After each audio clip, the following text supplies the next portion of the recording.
കല്ലൂസ് PC learning ചാനലിലേക്ക് എല്ലാവർക്കും സ്വാഗതം.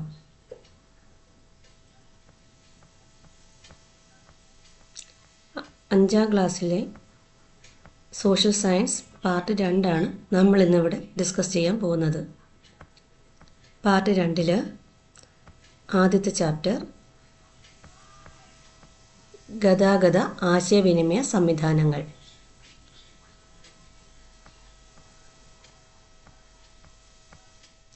പാർട്ട് 2 4 ചാപ്റ്ററുകളാണുള്ളത്. അതിൽ ഗതാഗത ആശയവിനിമയ സംവിധാനങ്ങൾ, നാടറിയാം, തുല്യതയിലേക്ക്, വിണ്ണിലെ വിസ്മയങ്ങളും മണ്ണിലെ വിശേഷങ്ങളും. ഇതിൽ ഇന്ന് നമ്മളോട് ഡിസ്കസ് ചെയ്യാൻ പോകുന്നത് ഗതാഗത ആശയവിനിമയ സംവിധാനങ്ങൾ.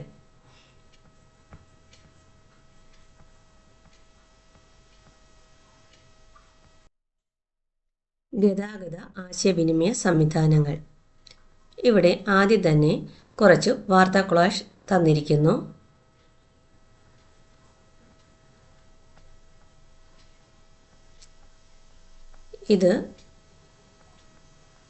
ഇതിൽ പ്രതിപാദിക്കുന്നത് ഗതാഗത ആശയവിനിമയ സംവിധാനങ്ങൾ മനുഷ്യർക്കിടയിലുള്ള ഭൗതിക അകലം മറികടക്കുന്നതിനുള്ള മാർഗങ്ങളാണ്. ഗതാഗത ആശയവിനിമയ സംവിധാനങ്ങൾ മനുഷ്യർക്കിടയിലുള്ള ഭൗതിക അകലം മറികടക്കുന്നതിനുള്ള മാർഗങ്ങളാണ്. മനുഷ്യർ തമ്മിലുള്ള അകലം കണക്കിലെടുത്ത് പരസ്പരം ബന്ധിക്കുന്ന ഫലപ്രദമായ സംവിധാനമാണിത്. മനുഷ്യർ തമ്മിലുള്ള അകലം കണക്കിലെടുത്ത് പരസ്പരം ബന്ധിപ്പിക്കുന്ന ഫലപ്രദമായ സംവിധാനമാണിത്. ജനങ്ങളെയോ ചരക്കുകളെയോ ഒരു സ്ഥലത്ത് നിന്ന് മറ്റൊരു സ്ഥലത്തേക്ക് കൊണ്ടുപോകുന്നതിന് ഗതാഗതം സഹായകമാകുന്നു. ജനങ്ങളെയോ ചരക്കുകളെയോ ഒരു സ്ഥലത്ത് നിന്നും മറ്റൊരു സ്ഥലത്തേക്ക് കൊണ്ടുപോകുന്നതിന് ഗതാഗതം സഹായകമാകുന്നു. ആശയവിനിമയത്തിൽ ഒരു ഉറവിടത്തിൽ നിന്ന് ആശയങ്ങളോ സന്ദേശങ്ങളോ മറ്റൊരിടത്തേക്ക് കൈമാറുന്നു.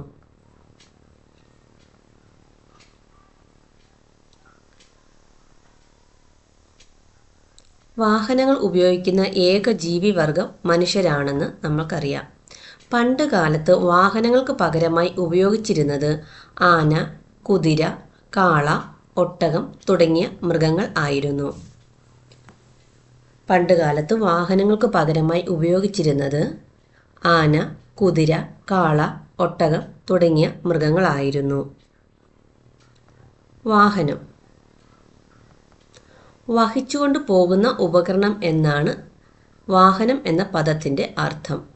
വഹിച്ചുകൊണ്ട് പോകുന്ന ഉപകരണം. വഹിച്ചുകൊണ്ട് പോകുന്ന ഉപകരണം എന്നാണ് വാഹനം എന്ന പദത്തിൻ്റെ അർത്ഥം. മനുഷ്യർ സഞ്ചാരത്തിനായും ചരക്കുകൾ കൊണ്ടുപോകുന്നതിനായും ഉപയോഗിക്കുന്ന യാന്ത്രികേതര സംവിധാനങ്ങളാണ് വാഹനങ്ങൾ. മനുഷ്യർ സഞ്ചാരത്തിനായും ചരക്കുകൾ കൊണ്ടുപോകുന്നതിനായും ഉപയോഗിക്കുന്ന യാന്ത്രികേതര സംവിധാനങ്ങളാണ് വാഹനങ്ങൾ.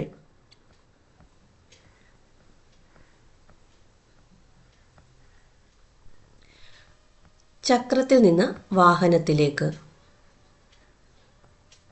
മനുഷ്യരുടെ ജീവിതത്തെ മാറ്റിമറിച്ച ചക്രത്തിൻ്റെ കണ്ടുപിടുത്തം ഒരൊറ്റ ദിവസം കൊണ്ട് സംഭവിച്ചതല്ല. ഉരുളൻ മരത്തടിക്ക് മുകളിൽ സാധനങ്ങൾ വെച്ച് ഉരുട്ടിയാൽ ഭാരനീക്കം എളുപ്പമാകും എന്ന് മനസ്സിലാക്കിയ മനുഷ്യർ ഉരുളുകളെ ചെറുതാക്കി ചക്രങ്ങളാക്കി. 1976 സ്വിറ്റ്സർലൻഡിലെ സൂറിച്ച് തടാകത്തിൻ്റെ തീരത്ത് നിന്ന് കണ്ടെത്തിയ ഏകദേശം 4500 അധികം വർഷം പഴക്കമുള്ള ചക്രത്തിൻ്റെ ഭാഗങ്ങളാണ് ചിത്രത്തിൽ കാണുന്നത്. മേപ്പിൽ മരപ്പലകകൾ കൊണ്ട് നിർമ്മിച്ച ഈ ചക്രത്തിൻ്റെ ഭാഗം സ്വിസ് നാഷണൽ മ്യൂസിയത്തിൽ സൂക്ഷിച്ചിരിക്കുന്നു. 1976 സ്വിറ്റ്സർലൻഡിലെ സൂറിച്ച് തടാകത്തിൻ്റെ തീരത്തു നിന്നും കണ്ടെത്തിയ ഏകദേശം 4500 അധികം വർഷം പഴക്കമുള്ള ചക്രത്തിൻ്റെ ഭാഗങ്ങളാണ് ഇവ.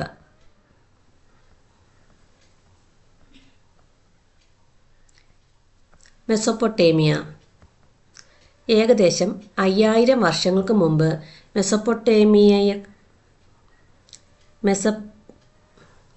മെസൊപ്പൊട്ടേമിയക്കാർ ചക്രങ്ങൾ നിർമ്മിച്ചിരുന്നതായി കരുതപ്പെടുന്നു. അവരുടെ ചക്രങ്ങൾ കട്ടിയുള്ള 3 കഷണം പലകകൾ ചേർത്ത് വെച്ച് തോൽപ്പട്ടയിൽ ചെമ്പാണി തറച്ച തരത്തിൽ ആയിരുന്നു. പിന്നീട് ഈജിപ്തുകാരും റോമക്കാരും ചക്രങ്ങളെ കൂടുതൽ മെച്ചപ്പെടുത്തി.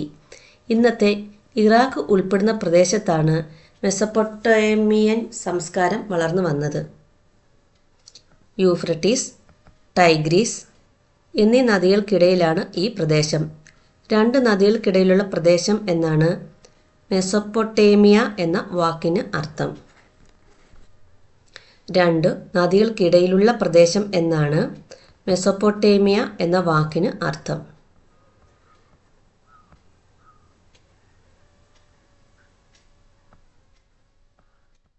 ആദ്യകാലങ്ങളിൽ മനുഷ്യർ വലിച്ചുകൊണ്ട് പോകുന്നതും മൃഗങ്ങൾ വലിച്ചുകൊണ്ട് പോകുന്നതുമായ ചക്രവണ്ടികളാണ് വിവിധ ഗതാഗത ആവശ്യങ്ങൾക്ക് ഉപയോഗിച്ചിരുന്നത്. ചരക്കുകൾ കൊണ്ടുപോകുന്നതിനും മനുഷ്യർക്ക് ഒരിടത്തു നിന്ന് മറ്റൊരിടത്തേക്ക് സഞ്ചരിക്കുന്നതിനും ഇത്തരം ചക്രവണ്ടികൾ ഉപയോഗപ്പെടുത്തിയിരുന്നു. പിൽക്കാലത്ത് ഇന്ധനം ഉപയോഗിച്ച് പ്രവർത്തിക്കുന്ന യന്ത്രങ്ങൾ കണ്ടുപിടിച്ചു. യന്ത്രങ്ങൾ ഘടിപ്പിച്ച വാഹനങ്ങളുടെ വരവോടെ ഗതാഗത രംഗത്ത് വലിയ മാറ്റങ്ങൾ ഉണ്ടായി. ചരക്കുകളെയും മനുഷ്യരെയും ഒരു സ്ഥലത്ത് നിന്ന് മറ്റൊരു സ്ഥലത്തേക്ക് കൊണ്ടുപോകുവാൻ വ്യത്യസ്തമായ ഗതാഗത മാർഗങ്ങൾ പ്രയോജനപ്പെടുത്തുവാൻ തുടങ്ങി. ഗതാഗത മാർഗങ്ങൾ: കരഗതാഗതം, ജലഗതാഗതം, വ്യോമഗതാഗതം. കരഗതാഗതം, റോഡ് ഗതാഗതം, റെയിൽ ഗതാഗതം. ജലഗതാഗതത്തിൽ ഉൾപ്പെടുന്നത് ഉൾനാടൻ ഗതാഗതം, കടൽ അഥവാ സമുദ്ര ഗതാഗതം. വ്യോമഗതാഗതത്തിൽ ഉൾപ്പെടുന്നത് ദേശീയ വ്യോമഗതാഗതം, അന്തർദേശീയ വ്യോമഗതാഗതം. കരഗതാഗതം: കരയിലൂടെയുള്ള ഗതാഗത സംവിധാനമാണ് കരഗതാഗതം. കരയിലൂടെയുള്ള ഗതാഗത സംവിധാനമാണ് കരഗതാഗതം.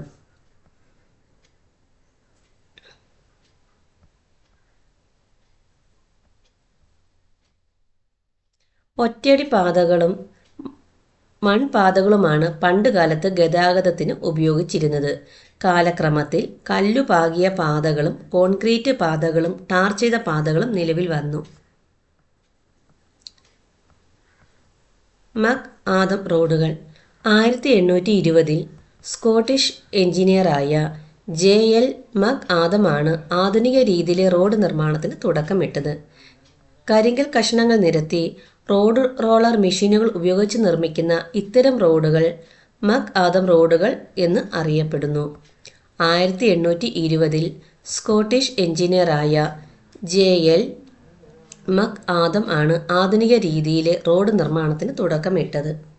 കരിങ്കൽ കഷണങ്ങൾ നിരത്തി റോഡ് റോളർ മെഷീനുകൾ ഉപയോഗിച്ച് നിർമ്മിക്കുന്ന ഇത്തരം റോഡുകൾ മക് ആദം റോഡുകൾ എന്ന് അറിയപ്പെടുന്നു. നമ്മുടെ രാജ്യത്ത് ഗ്രാമീണ പാതകൾ, സംസ്ഥാന പാതകൾ, ദേശീയ പാതകൾ, എക്സ്പ്രസ് ഹൈവേകൾ എന്നിങ്ങനെ ബൃഹത്തായ റോഡ് ശൃംഖല നിലവിലുണ്ട്. ലോകത്തിലെ രണ്ടാമത്തെ വലിയ റോഡ് ശൃംഖല ഇന്ത്യയിലാണ്. ഒരു രാജ്യത്തിൻ്റെ സാമൂഹിക സാമ്പത്തിക വളർച്ച ഉറപ്പുവരുത്തുന്നതിൽ റോഡ് ഗതാഗതം പ്രധാന പങ്ക് വഹിക്കുന്നു. ഇന്ത്യയിലെ പ്രധാന ഹൈവേകൾ. സുവർണ ചതുഷ്കോണം. ഇന്ത്യയിലെ പ്രധാന വ്യാവസായിക കാർഷിക കേന്ദ്രങ്ങളെ ബന്ധിപ്പിക്കുന്ന ദേശീയ പാതാ ശൃംഖലയാണിത്. ഡൽഹി, കൊൽക്കത്ത, മുംബൈ, ചെന്നൈ എന്നീ നഗരങ്ങളിലൂടെയും 12 സംസ്ഥാനങ്ങളിലൂടെയും ഈ പാത കടന്നുപോകുന്നു. സുവർണ ചതുഷ്കോണം ഇന്ത്യയിലെ പ്രധാന വ്യാവസായിക കാർഷിക കേന്ദ്രങ്ങളെ ബന്ധിപ്പിക്കുന്ന ദേശീയ പാതാ ശൃംഖലയാണിത്. ഡൽഹി, കൊൽക്കത്ത, മുംബൈ, ചെന്നൈ എന്നീ നഗരങ്ങളിലൂടെയും 12 സംസ്ഥാനങ്ങളിലൂടെയും ഈ പാത കടന്നുപോകുന്നു. ഡൽഹി, കൊൽക്കത്ത, മുംബൈ, ചെന്നൈ.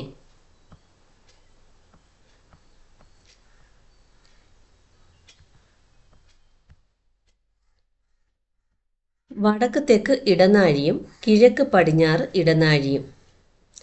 വടക്ക് തെക്ക് ഇടനാഴി ശ്രീനഗറിനെ കന്യാകുമാരിയുമായും കിഴക്ക് പടിഞ്ഞാറ് ഇടനാഴി സിൽച്ചാറിനെ പോർബന്ദറുമായും ബന്ധിപ്പിക്കുന്നു. വടക്ക് തെക്ക് ഇടനാഴി ശ്രീനഗറിനെ കന്യാകുമാരിയുമായും കിഴക്ക് പടിഞ്ഞാറ് ഇടനാഴി സിൽചാറിനെ പോർബന്ദറുമായും ബന്ധിപ്പിക്കുന്നു.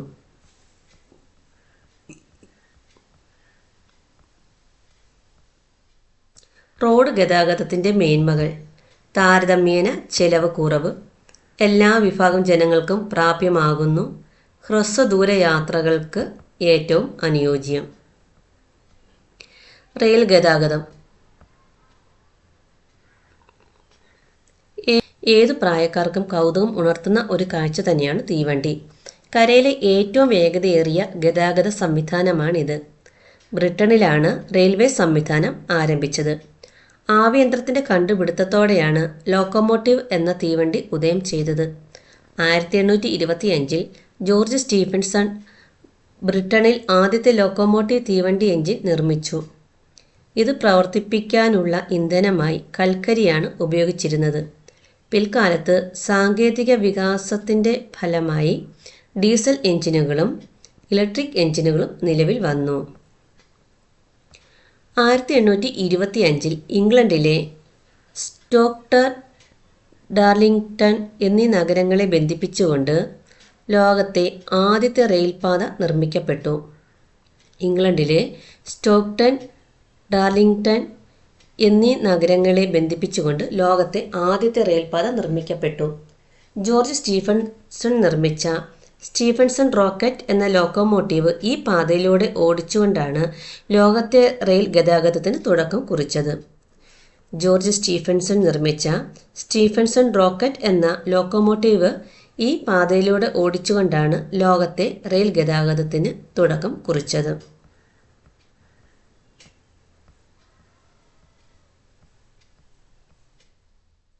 ബ്രിട്ടീഷുകാരാണ് ഇന്ത്യയിൽ റെയിൽ ഗതാഗതത്തിന് തുടക്കം കുറിച്ചത്.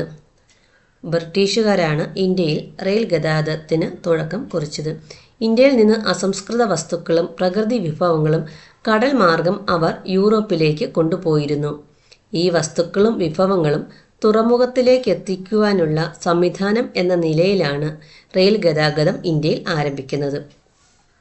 ബ്രിട്ടീഷുകാരാണ് ഇന്ത്യയിൽ റെയിൽ ഗതാഗതത്തിന് തുടക്കം കുറിച്ചത്. ഇന്ത്യയിൽ നിന്ന് അസംസ്കൃത വസ്തുക്കളും പ്രകൃതി വിഭവങ്ങളും കടൽ മാർഗം അവർ യൂറോപ്പിലേക്ക് കൊണ്ടുപോയിരുന്നു. ഈ വസ്തുക്കളും വിഭവങ്ങളും തുറമുഖങ്ങളിലേക്ക് എത്തിക്കുവാനുള്ള സംവിധാനം എന്ന നിലയിലാണ് റെയിൽ ഗതാഗതം ഇന്ത്യയിൽ ആരംഭിക്കുന്നത്. ഇന്ത്യയിലെ ആദ്യത്തെ റെയിൽപാത ബോംബെ, ഇപ്പോഴത്തെ ബോംബെ മുതൽ താന വരെ 1853.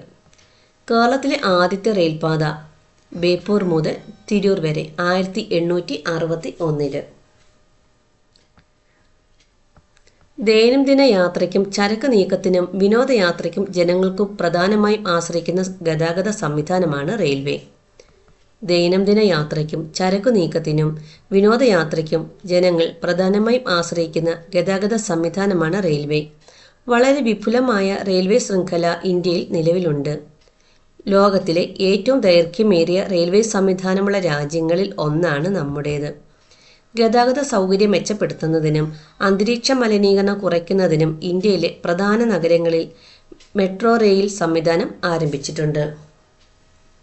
മെട്രോ റെയിൽ വൻ നഗരങ്ങളിലെ യാത്രാക്ലേശം പരിഹരിക്കുന്നതിനും അന്തരീക്ഷ മലിനീകരണം കുറയ്ക്കുന്നതിനുമാണ് മെട്രോ റെയിൽ ആരംഭിച്ചത്. കൊൽക്കത്ത, ഡൽഹി, മുംബൈ, ബംഗളൂരു, ചെന്നൈ, കൊച്ചി തുടങ്ങിയ ഇന്ത്യയിലെ പ്രധാന നഗരങ്ങളിലെല്ലാം മെട്രോ റെയിൽ സംവിധാനം നിലവിലുണ്ട്. റെയിൽ ഗതാഗതത്തിൻ്റെ മേന്മകൾ: കൂടുതൽ പേർക്ക് യാത്ര ചെയ്യാൻ കഴിയുന്ന ഏറ്റവും ചെലവ് കുറഞ്ഞ ഗതാഗത മാർഗം. കൂടുതൽ ചരക്ക് നീക്കത്തിന് സഹായിക്കുന്നു. സമ്പദ് വ്യവസ്ഥയുടെ വളർച്ചയിൽ പ്രധാന പങ്ക് വഹിക്കുന്നു.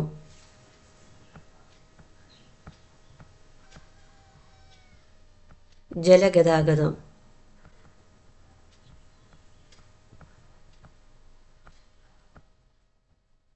മനുഷ്യർക്കും മൃഗങ്ങൾക്കും ജലാശയങ്ങൾ മുറിച്ചു കടക്കുവാൻ കഴിയാത്ത സാഹചര്യമായിരിക്കാം ജലഗതാഗതം എന്ന ആശയത്തിൽ എത്തിച്ചത്.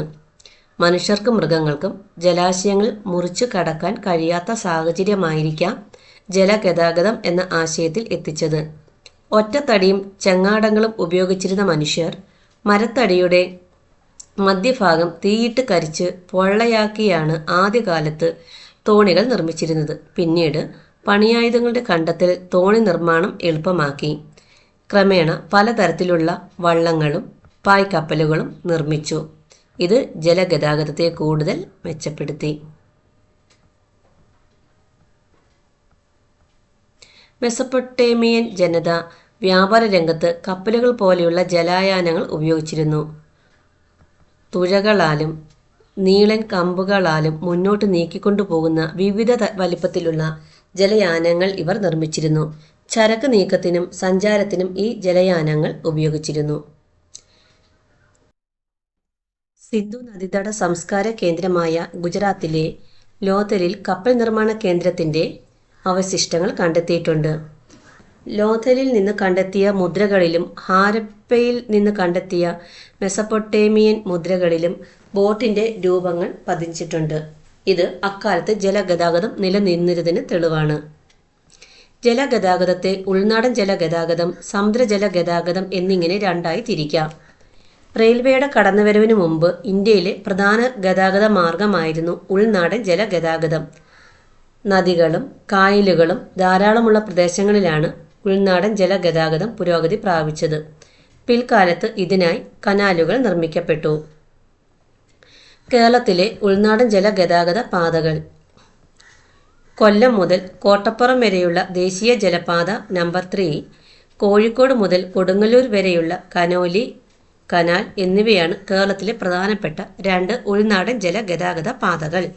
കൊല്ലം മുതൽ കോട്ടപ്പുറം വരെയുള്ള ദേശീയ ജലപാത നമ്പർ 3, കോഴിക്കോട് മുതൽ കൊടുങ്ങല്ലൂർ വരെയുള്ള കനോലി കനാൽ എന്നിവയാണ് കേരളത്തിലെ പ്രധാനപ്പെട്ട 2 ഉൾനാടൻ ജലഗതാഗത പാതകൾ. റെയിൽ സംവിധാനം ശക്തിപ്പെടുന്നതുവരെ ചരക്ക് നീക്കത്തിന് പ്രധാനമായും ഈ ജലപാതകളെയാണ് ആശ്രയിച്ചിരുന്നത്. ഉൾനാടൻ ജലപാതകൾ ഇന്ന് വൻതോതിൽ വിനോദസഞ്ചാരികളെ ആകർഷിക്കുന്നുണ്ട്.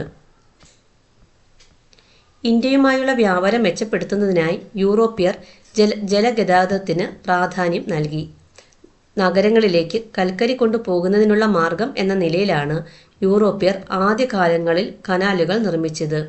ക്രമേണ ഇത്തരം കനാലുകൾ ജലയാത്രയ്ക്കായി കൂടുതൽ ഉപയോഗിക്കുവാൻ തുടങ്ങി. കേരളത്തിൽ നിർമ്മിക്കപ്പെട്ട കനാലുകളാണ് കനോലി കനാൽ, പാർവതി പുത്തനാർ തുടങ്ങിയവ. കിഴക്കിൻ്റെ വെന്നീസ് എന്നറിയപ്പെടുന്ന ആലപ്പുഴയിൽ ധാരാളം കനാലുകളുണ്ട്. കിഴക്കിൻ്റെ വെന്നീസ് എന്നറിയപ്പെടുന്നതാണ് ആലപ്പുഴ. Conolly canal. ബ്രിട്ടീഷ് ഭരണകാലത്ത് മലബാർ ജില്ലാ കളക്ടറായിരുന്ന HV കനോലി 1845 കോഴിക്കോട് മുതൽ കൊടുങ്ങല്ലൂർ വരെയുള്ള വിശാലമായ ജലഗതാഗത മാർഗം എന്ന ആശയം മുന്നോട്ട് വെച്ചു. പിന്നീട് പൊന്നാനി, ചാവക്കാട് ഭാഗങ്ങൾ കൂടി ഉൾപ്പെടുത്തി കൊടുങ്ങല്ലൂർ വരെയുള്ള പുഴകളെ ബന്ധിപ്പിച്ചുകൊണ്ട് കനാലുകൾ നിർമ്മിച്ചു. ഈ ജലപാത കനോലി കനാൽ എന്നറിയപ്പെട്ടു. തിരുവനന്തപുരം ജില്ലയിലെ വേളി, കഠിനംകുളം കായലുകളെ ബന്ധിപ്പിച്ചുകൊണ്ട് നിർമ്മിച്ച കനാൽ പാതയാണ് പാർവതി പുത്തനാർ.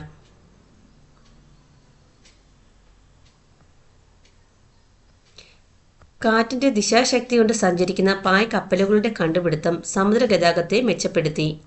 അതോടെ മറ്റു ദേശങ്ങളിലേക്കുള്ള യാത്രകൾ വർദ്ധിച്ചു. ആവിയന്ത്രത്തിൻ്റെ കണ്ടെത്തലോടുകൂടി ആവിശക്തി ഉപയോഗിച്ച് പ്രവർത്തിക്കുന്ന കപ്പലുകൾ നിർമ്മിക്കുകയും കടൽയാത്ര കൂടുതൽ സുരക്ഷിതമാവുകയും ചെയ്തു. പിന്നീട് ഇന്ധനങ്ങൾ ഉപയോഗിക്കുന്ന കപ്പലുകളും നിർമ്മിക്കപ്പെട്ടു. സമുദ്രജല ഗതാഗതം സാധ്യമാക്കുന്നത് തീരദേശ ജലപാതയിലൂടെയും അന്താരാഷ്ട്ര ജലപാതയിലൂടെയുമാണ്. രാജ്യത്തിൻ്റെ തീരത്ത് സ്ഥിതി ചെയ്യുന്ന തുറമുഖങ്ങൾക്കിടയിൽ ചരക്കുകളെയും യാത്രക്കാരെയും കൊണ്ടുപോകുന്നത് തീരദേശ ജലപാതകൾ വഴിയാണ്.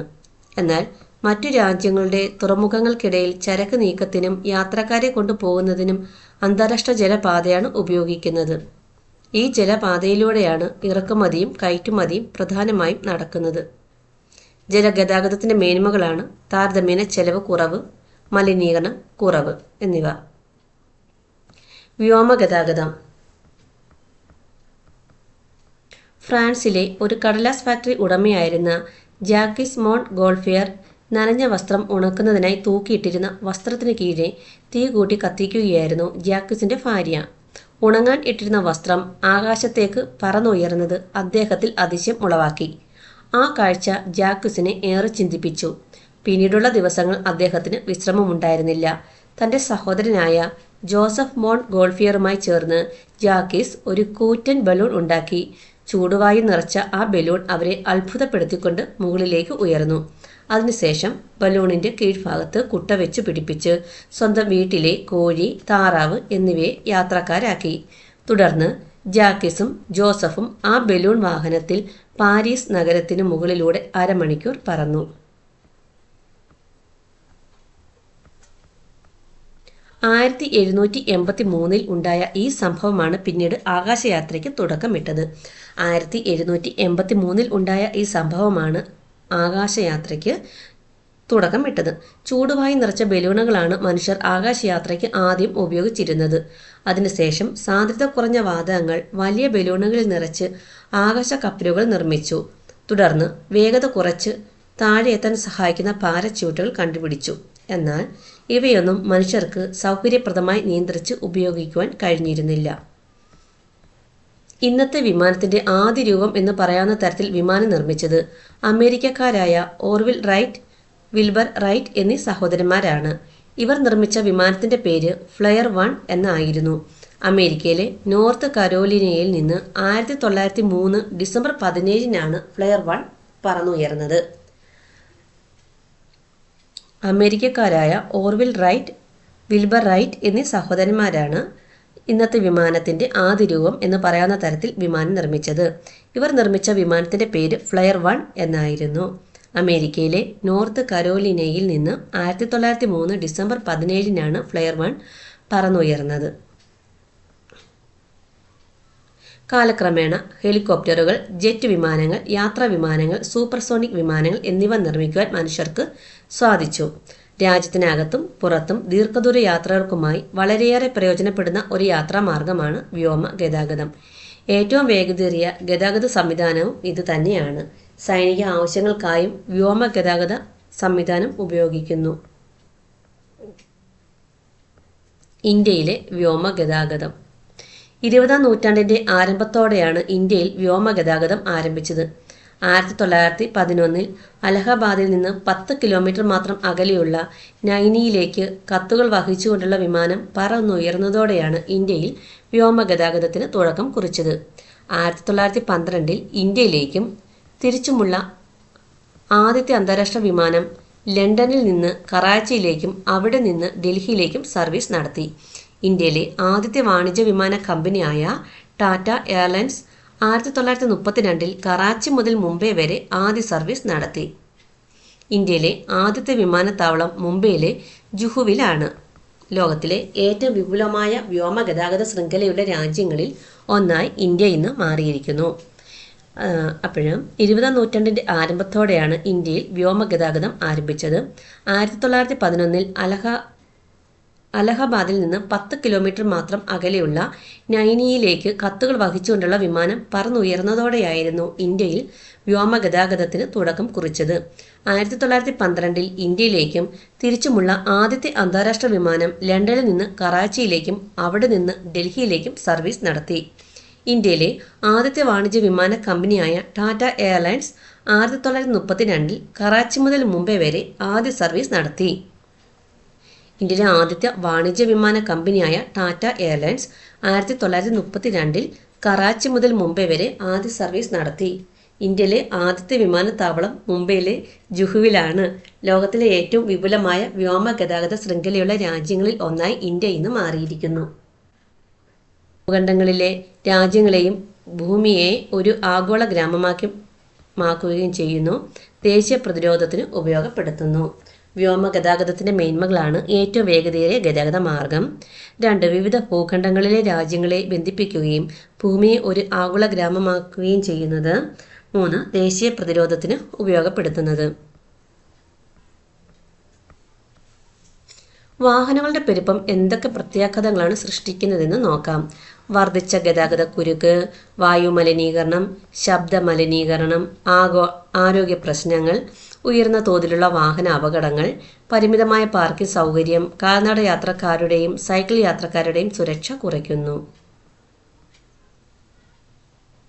ആശയവിനിമയം. ഒരിടത്തു നിന്നോ ഒരു വ്യക്തിയിൽ നിന്നോ വിവരങ്ങൾ ഒരിടത്തേക്കോ മറ്റൊരാളിലേക്കോ കൈമാറുന്നതാണ് ആശയവിനിമയം.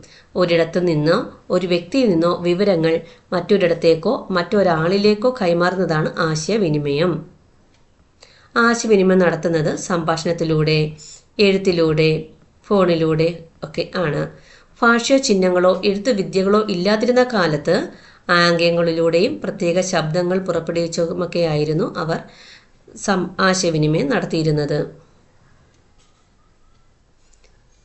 ആദിമ മനുഷ്യർ ശരീരമുഖ ചലനങ്ങളിലൂടെയും ശബ്ദങ്ങളിലൂടെയും ആശയങ്ങൾ പ്രകടിപ്പിച്ചിരുന്നു.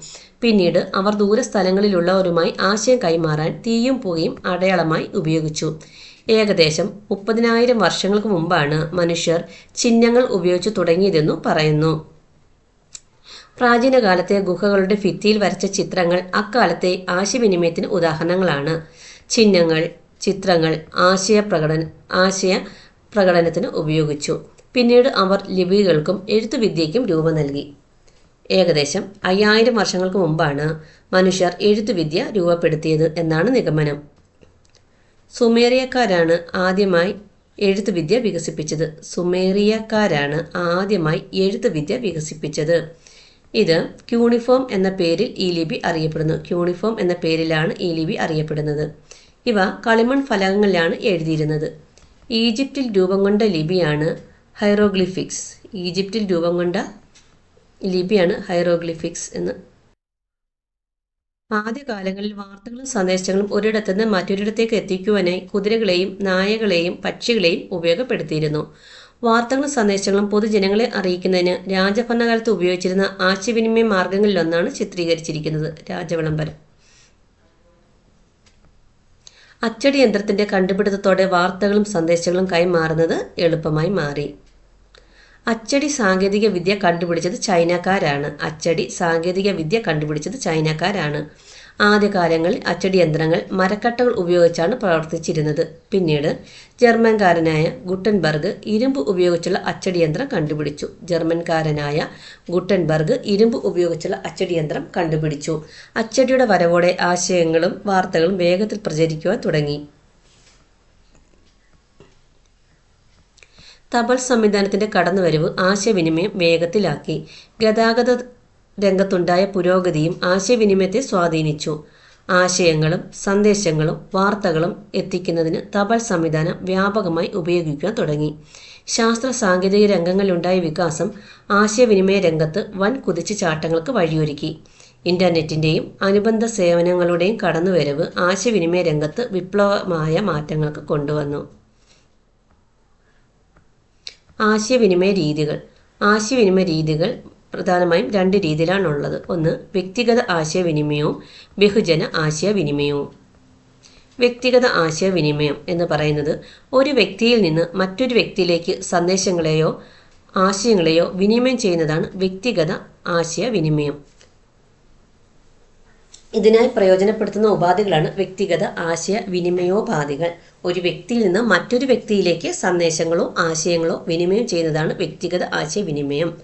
അത് ഏതൊക്കെയാണെന്ന് നോക്കാം. Inland, telegraph, telephone, fax machine, internet, email, mobile phone തുടങ്ങിയവ.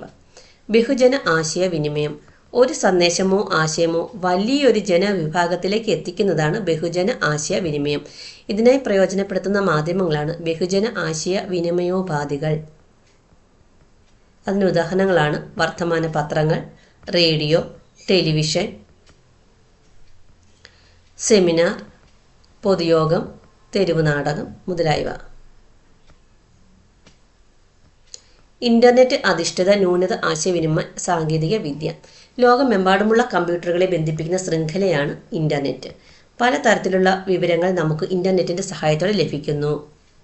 ഇന്റർനെറ്റിന്റെ സാധ്യതകൾ പ്രയോജനപ്പെടുത്തി ഉപയോഗിക്കുന്ന ചില ന്യൂനത ആശയവിനിമയ സംവിധാനങ്ങളാണ് video conference, e-commerce, email, telemedicine തുടങ്ങിയവ.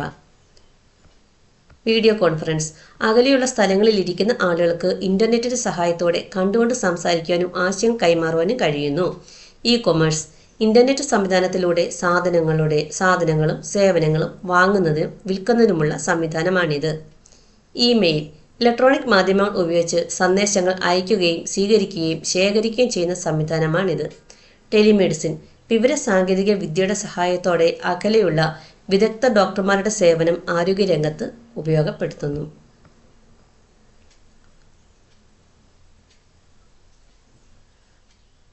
ഇത്രയൊക്കെയാണ് ഈ ചാപ്റ്ററിൽ നമുക്ക് പഠിക്കാൻ വേണ്ടിയിട്ടുള്ളത്. Thank you.